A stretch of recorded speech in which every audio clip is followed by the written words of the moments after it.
What's up guys, welcome to another review episode. Today's video we're going to be talking all about the Galaxy S10 and its video capabilities. So to test this, I went around and I shot a bunch of different scenarios and I used all of the inherent video modes in the S10 Plus. And before we get started, I just want to say I did all of this in auto mode because of course there is no more pro mode in the video. So we don't have those options anymore. But also I think that most people are just going to be using the auto modes and whatever is inherently built into this thing without all the additional fancy stuff, you know, the filters and the pro modes and I know there's a lot of people out there that want to do that, but this video specifically is all about just what's in here and just what this can produce video wise. So I will be doing another video on third-party apps to make up for that pro mode and to show you guys how to get even better footage out of this for those who are interested in things like that. Alright, first up, let's talk about the 1080p and the super stabilization that Samsung is really toting here. I have to say, I'm pretty impressed. So this clip is all 1080p and with the stabilization. If we're looking at just that, I'm running down these stairs here and when I was doing it, I was shaking really badly. Like it was going up. This was just handheld with a little Benro pocket pod, just holding it, not a gimbal or anything, just tiny little tripod. And it did a great job at smoothing that out. It looked really good. It almost looked like it was on a gimbal or something, so that's impressive. So here's the wide angle of that, using the wide angle, and I did this because the wide angle looks great, but also to show that it doesn't have the stabilization, so you can see the difference here. It still did a decent job. I was still moving quite a bit, and my arms were quite shaking, you know, from just the motion of me going down these stairs quite quickly. And it did all right. It definitely, you can definitely see the difference though. So that stabilization does help. Alright, let's talk about this slow motion. So there's technically there's three slow motion options in the S10 and S10 Plus for video. So there is, you can switch it to 1080p 60 frames per second or 4K 60 frames per second, which is nice that Samsung included that. And then from there you can slow it down in Premiere or in Post, whatever program you're using, and slow it down to 24 frames a second.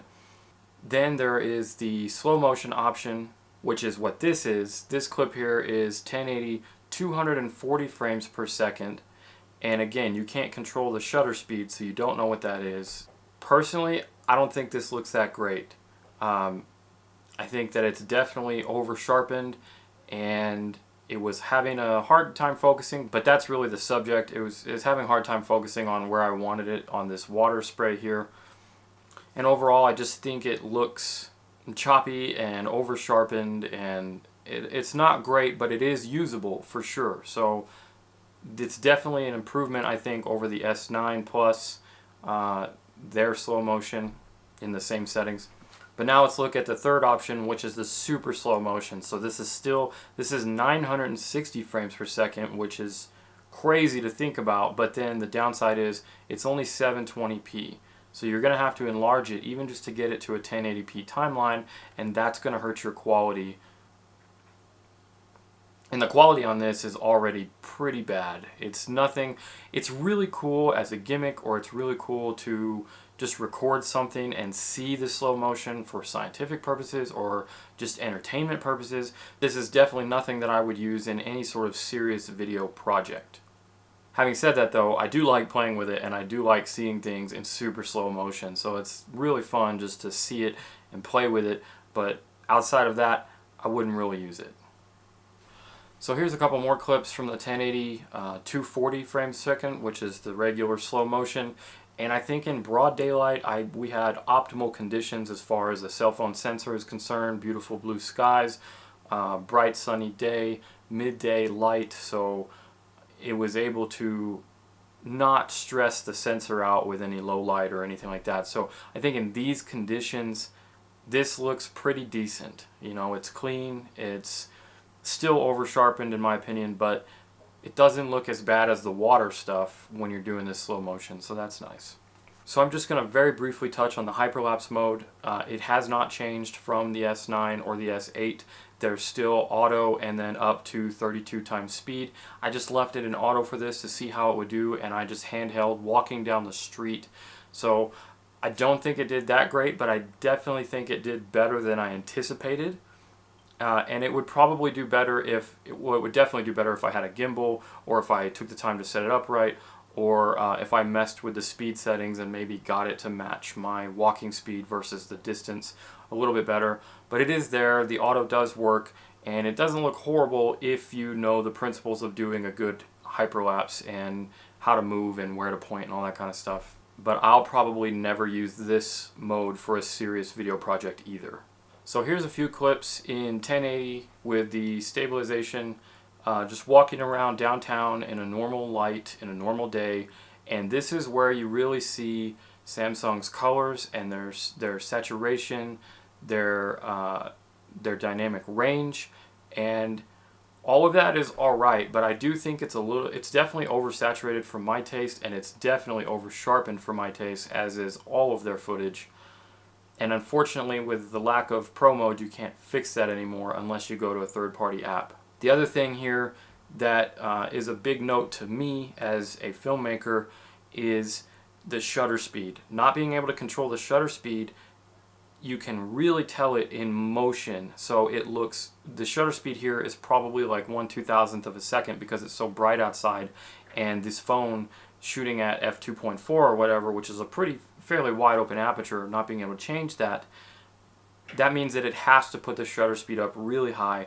And as a result of that, in all of these shots with the motion is looking very hyper realistic. There's no motion blur, which is typically what you see in Hollywood films and, you know, the normal movies that you watch when you see something filmed in 24 frames a second. And this is also filmed at 30 frames a second, so there's no way to control that either. The default on everything for the 1080 and the 4K is 30 frames a second. So you're seeing 30 frames a second, and you're seeing, in the daylight, you're seeing footage that was shot with a very high shutter speed, which is, it makes it look very unnatural to us because there's no motion blur. So with the dynamic range though, I think it's looking alright. I was impressed that, like on this shot here, that it actually, there's still details in my face and in the shadows, and then there's still details in the clouds. Nothing is completely blown out, and the blacks aren't completely crushed. And this is like noon, high noon, in the desert in broad daylight, where there's lots of bright and lots of dark contrasting shadows. So in that regard, I think the S10 does pretty decent.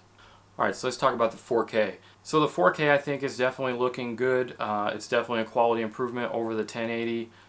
However, the downside is you lose their super stabilization mode. You can only do that in 1080p. And it's definitely, to me, again, still oversaturated and still over sharpened. But overall, I do think the 4K looks really good. I think it looks probably better than the 1080p. And if I were to use that, I would just get like a little tiny phone gimbal or something, and I would definitely probably try to shoot in 4K more than 1080p. And again, that's just my preference, but I'm glad that they have that option. Alright, so let's talk about vlogging real quick. I did a couple of little excerpts from just a quick photo shoot that I did for shooting the supermoon, and I was using both my DSLRs, so I just wanted to vlog that on the S10. So let's cut to that and you guys can see the quality. Alright, so this is the vlogging portion. I've got the Rode Video Micro on, and I've got it using the front face camera, which I don't usually do, but I'm doing it to check the 4K. So it's just recording regular 4K 30p, and you can see the microphone there a little bit because it's leaning forward on the front facing. I've got all this stuff here. I'm actually gonna go set up for a shoot to shoot that super worm equinox moon thing that's happening tonight, and I'm gonna shoot it right over there. It's rising behind those cliffs behind me, so I'm gonna set up. All right, so we're all set up. I've got two cameras here. I got a 400 and a 200 pointing over there to shoot the moon in the face when it comes up. I know this has nothing to do with the actual camera, but we're filming on the S10, so if you guys are interested in moon stuff, I do a lot of that on my channel too. I also wanted to mention, I think I mentioned, I'm using the Rode Video Micro on here because it is quite windy outside, so I didn't want to test the audio and have it being super windy. So hopefully the audio is sounding decent because I've got a huge fluffy windscreen on there, and this wind is quite breezy. Oh, and I switched it back to the wide angle, so I'm using the rear camera on the super wide angle lens right now, so hopefully that'll look a little bit better in 4K. So we're gonna see how that's doing. All right, so one last vlog. We are downtown again now that it's dark. I want to see how it handles in the darkness. I got my cool Silco movie theater back there, some ambient light from this window. No microphone now, this is straight from the camera. So we're gonna see how that sounds, see how it looks, and that's it for this downtown nighttime vloggy footage.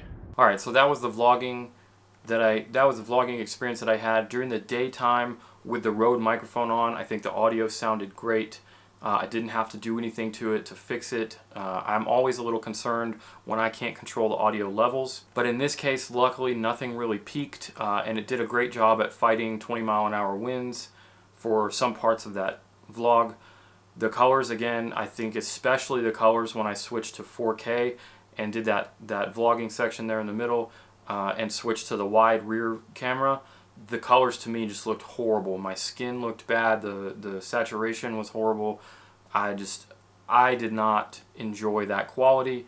However, again, it was usable, so if I were in a pinch, then I would definitely be alright with using it if I had to. But for that last clip though, the vlogging during the nighttime, you can start seeing where the sensor is struggling. I mean, the sensor on the phone is like this big, you know, and you can definitely see in the nighttime using that front-facing camera, which I don't like to do because it's harder to, when you're vlogging, to me, it's harder to use the front-facing camera on a phone and look at the little tiny actual camera rather than looking at yourself right next to it. So that makes it a little awkward, and that's nothing you couldn't train yourself to get over, but I don't like doing it, and I usually vlog with my DSLRs anyways. But for that last shot, using the in-camera audio when it wasn't too windy and it wasn't too noisy downtown, it actually did alright. So I was pleasantly surprised there that, again, I didn't have to fix the audio that badly. However, if you were in a louder city like New York or LA or something like that, you would probably not want to use the on-camera audio. Or if you were somewhere very windy like the beach or anywhere here in New Mexico.